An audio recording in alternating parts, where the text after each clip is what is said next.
ውረድ እንውረድ አላዋጣንም ፍና ከስቃይ አላዋጣንም ሆብሎ ገድሎ መሞት ላይ ዳዳው ከእንግዲህ ብረት ገብስ ሆኗል ዕዳው አዲሱ ትውልድ ሀሳብ ነው ሜዳው። ፖለቲካ ማለት መወራረፍና ስድድብ፣ ፖለቲከኝነት ማለት አፈ ጮሌነት በሆነበት ልማድ ውስጥ አርቆ አስተዋይ ሰዎች እንዳላዋቂ ይቆጠራሉ። በእኛ ልማድ ፖለቲከኝነት ማለት የሚያማምሩ ቃላትን መደርደር፣ ሰውን በንግግር ማሳመን፣ ቃላትን ማሽጎድጎድ የጥሩ ፖለቲከኝነት መገለጫ ነው። ከዚህ አለፍ ሲል ቁንን ያላለባበስ፣ ደሃን መጸየፍ፣ የእግር ጉዞን ነውር ማድረግ፣ በንግግር መሃል ረጅም ፋታን መውሰድ፣ ኮራ ማለት የጥሩ መሪ መገለጫ ሆኖ ተስሎብናል። ይህም ስለሆነ ፖለቲካዊ ዕውቀት ምን እንደሆነ፣ ደህነኛው የፖለቲካ ሰውም ማን እንደሆነ ለማወቅ ተቸግረናል።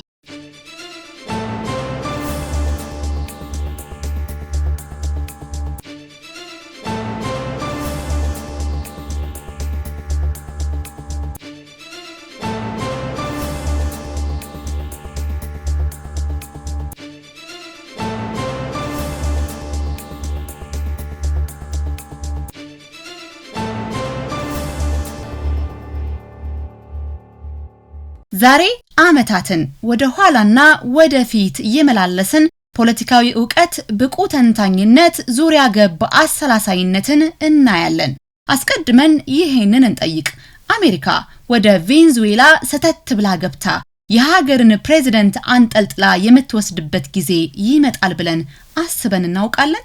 ወይም የኢራንን መሪ በቤታቸው ውስጥ ትደመስሳለች የሚል ትንታኔ ደርሰንበት ይሆን? ብዙዎቻችን እርግጠኛ መልስ የለንም። ፖለቲከኞቻችንም ቢሆኑ እንዲህ ያለው አርቆ የማየት ዙሪያ ገብ እውነታዎችን የመተንተን ብቃት የጥቂት ሰዎች ሀብት ነው። አሁን ብቅ ያለውን እውነታ መሪው ከ12 ዓመት በፊት ተንበየውታል። አውሮፓዎች እንደገና ወደ አፍሪካ እያዩ መሆኑን ተናገሩ።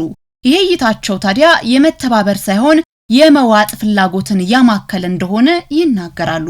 ጥብስቅ ያለ ፖለቲካዊ እይታ እንዲህ ሰርስሮ ማየት ነው። አፍሪካ በተለይ ደግሞ ኢትዮጵያና ሱዳን በሰፊ ቦታ ሰፊ ማምረት የሚችል አካባቢ ስለሆነ በግራም በቀኝም የመውረር ፍላጎት አላቸው።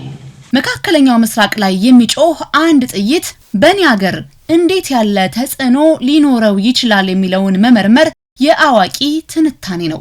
ታዲያ ግን የእኛዎቹ የፖለቲካ አዋቂዎች እንዲህ ያለውን ዕውቀት ሳይሆን የስድብ ቃላት ናዳ ማዝነብን፣ የትችት ጓዝ ማጓጓዝን እንደ ዕውቀት አድርገው ያያሉና ከ12 ዓመት በፊት ይሄ ገብቶት ለመሪነት ይዘጋጅ የነበረን ሰው የሚመለከቱበት ቅን አይን የላቸውም። የመካከለኛው ምስራቅ ሀገራትን ፖለቲካቸውን ብቻ ሳይሆን ወደፊታቸውን ከ12 ዓመታት በፊት እንዲህ ይተነትኑታል። መካከለኛው ምስራቅ ውስጥ ያሉ ሀገራት የሚያመርት መሬት የላቸውም። የቴክኖሎጂ እድገታቸውም እንብዛም ነው። ስለዚህ የሚታረስ መሬት ፍለጋ ወደ አፍሪካ ያማትራሉ። አስቀድመው አረባዊ ነኝ የምትለውን ግብጽን ይጠቁማሉ። ሱዳንንና ኢትዮጵያን ይወራሉ። የሚድል ኢስት ሀገራት በተለይ የምግብ ጉዳይ በልቶ የማድረግ ጉዳይ አሳሳቢ ነው። በነበራቸው ሀብት ፋይናንሻል ካፒታል ሌሎች ካፒታሎች መፍጠር ስላልቻሉ ምንም አይነት የእውቀት የቴክኖሎጂ እድገት አይታይምና ኋላ የምግብ ችግሩ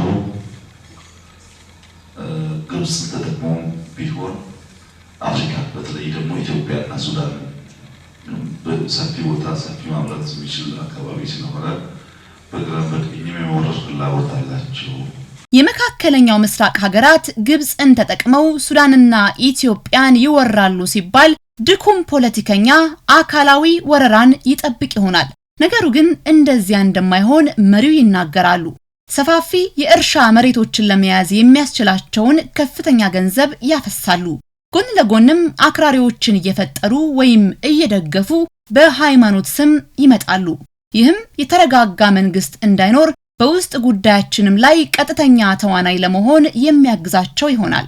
ከፍተኛ ሀብት ያፈሰሱ በስማርሻ ከፍተኛ ቦታ ለአምራቢን ላይ የሚሳተፉት እነሱ ናቸው።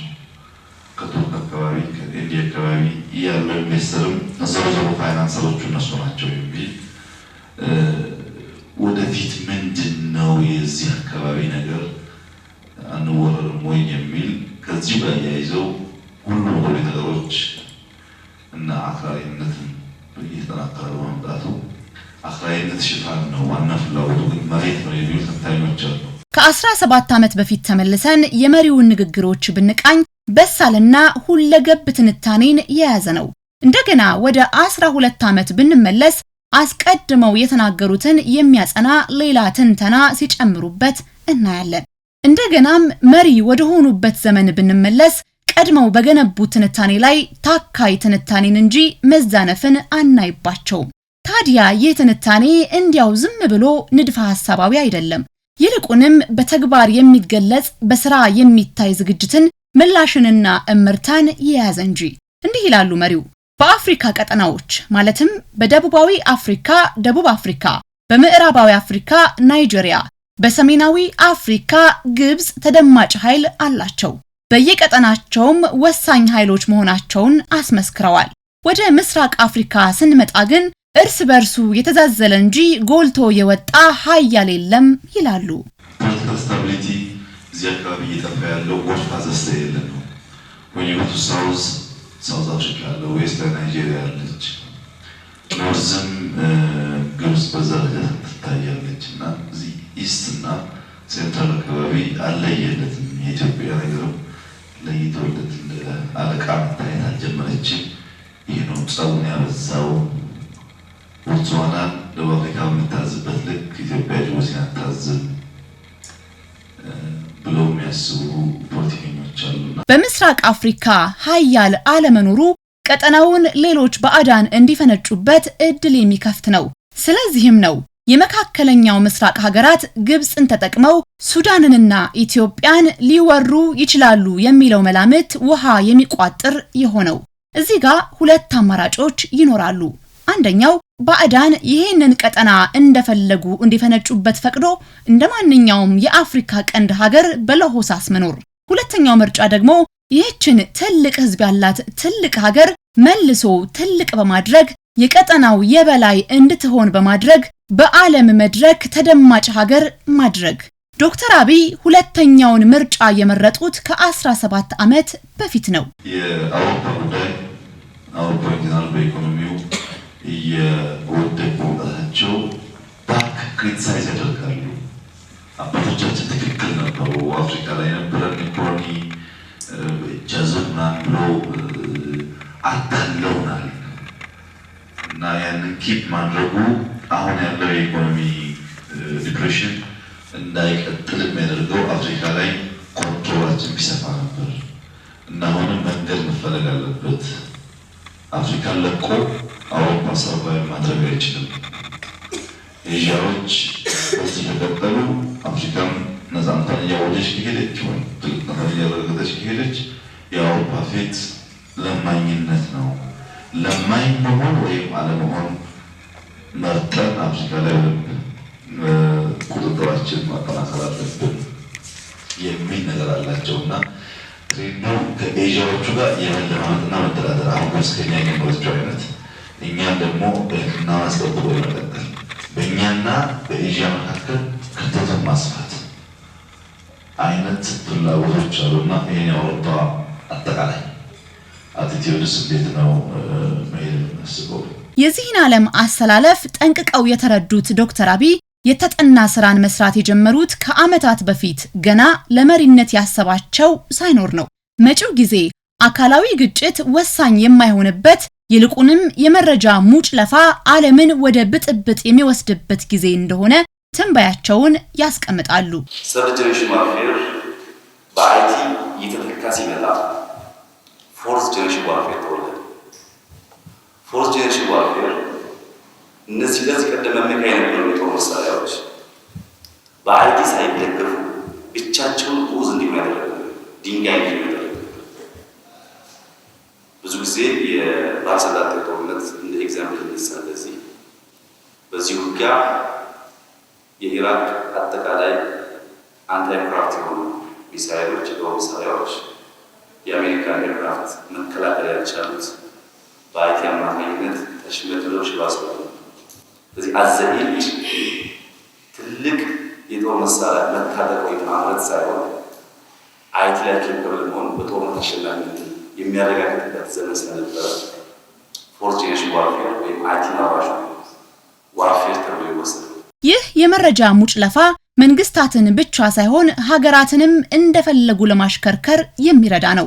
ሌላ ሀገር የሚወርን ጦር ከማሰማራት እዚያው በሀገራቸው ሆነው የሳይበር ወረራ በማድረግ የሀገራትን ኢኮኖሚ በማሽመድመድ የሀገራትንና መንግስታትን ምስጢር በመበርበር ሀገራትን ማንበርከክ ላይ የሚያተኩር እንደሆነ ከገባቸው ዘመናት አልፈዋል። አራተኛው ጄኔሬሽን ዋርፌር ቁጭ ብሎ ማንበብ፣ ማጥናት፣ ማወቅ ዓለምን አፕ ሳይድ ዳውን አገላብጦ ማየት ይፈልጋል። ቻይና ተቀምጦ አሜሪካ ተቀምጦ ያንተን ናሽናል ባንክ ያንተን አርሚ ሄድኳርተር ይበረብራል።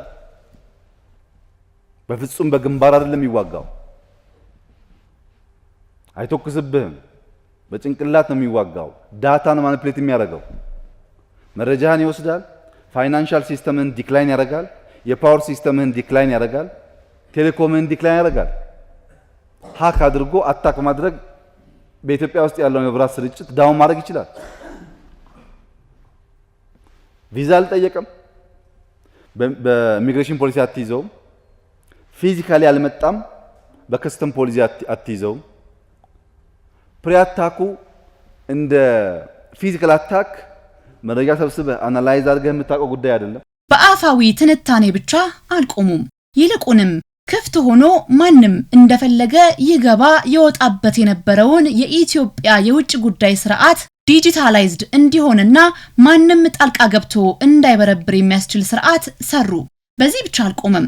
የኢትዮጵያን የፋይናንስ ስርዓት፣ የመከላከያ ስርዓትና መሰል ጉዳዮችን ከዘመኑ ጋር እንዲራመድና ምስጢራዊነቱ የተጠበቀ ለባዕድ ብርበራ የማይመች እንዲሆን የሚያደርጉ ስርዓቶችን ገነቡ። የኢንሳ ተልእኮም ኢትዮጵያ በዓለም ላይ ጉልህ ሀገር የምትሆንበትን መንገድ መቀየስ መሆኑን አበሰሩ። የቨርቹዋል ዲፌንስ አቅም መጎልበት አለበት ከሚል እሳቤ የፊዚካል ዲፌንስ እንደተጠበቀው ሆኖ በቨርቹዋል ዲፌንስ ይዛፈጣል። በዚህ ይዛፈጣ ዋነኛ ቨርቹዋል የሚደረግ ጥቃት መከላከል። ኢትዮጵያ ክላሽ ይዞ ድንበር የሚጠብቅ ሰራዊት ብቻ ሳይሆን ከዘመኑ ጋር የሚዘምን ቨርቹዋል መከላከያ እንደሚያስፈልጋት ያኔ የወጠኑትን ውጥን ወደ ተግባር አስገቡ። ዛሬ ኢትዮጵያ በሳይበር ስርዓት፣ በድሮን ቴክኖሎጂ፣ በዲጂታል መንገዶች የራሷን ድንበርና ምስጢር ያስከበረች ሀገር ሆናለች። አስቀድመው እንዳቀዱትም የምስራቅ አፍሪካ ጉልህ ሆናለች። በቅደም ተከተሉ መሰረት ሁለገብ በሆነ ስርዓት ራሷን ያዘመነችው ኢትዮጵያ የጉልህነት ድምጿን ይዛ ወደ አደባባይ ወጥታለች። ባህር ይገባኛል ስትልም ጥያቄዋን አቀርባለች። ኢትዮጵያ የማይናወጥ ብሔራዊ ጥቅም አላት። ዓለም ዛሬ ይስማ። የቀይ ባህር አክሰስ ሰላማዊ በሆነ መንገድ ኢትዮጵያ ያስፈልጋታል። ኢትዮጵያ እየተራመደች ብቻ አይደለም፣ እየሮጠች ነው። ሩጫዋም የመሰናክል ሩጫ ነው። የመሰናክል ሯጭ በየርቀቱ የሚጠብቀውን መሰናክል ዘሎ የሚያልፍበት ብርቱ ጉልበትና ጥልቅ ብልሃት ያስፈልገዋል።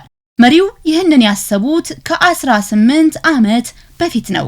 ይህን ሩጫ ተከትሎ መሮጥ ቀርቶ ቆሞ ለመመልከት አቅም የሌላቸው ግን ሩጫውን ሲያጥላሉ ይሰማሉ እንጂ ሯጩን አያስቆሙትም። እስካሁን ማየት የተሳናችሁ የተሰወረባችሁ ንቁ፣ ጊዜ እንዳያልፈባችሁ። እኛን ማንም ሊያቆመን አይችልም። የኢትዮጵያን ብልጽግና እናረጋግጣለን። የኢትዮጵያን የወደብ ባለቤትነት እናረጋግጣለን። የኢትዮጵያን ልማት እናረጋግጣለን። ውረድ እንውረድ አላዋጣንም፣ ፍና ከስቃይ አላዋጣንም። ሆብሎ ገድሎ መሞት ላይ ዳዳው ከእንግዲህ ብረት ገብስ ሆኗል ዕዳው። አዲሱ ትውልድ ሀሳብ ነው ሜዳው።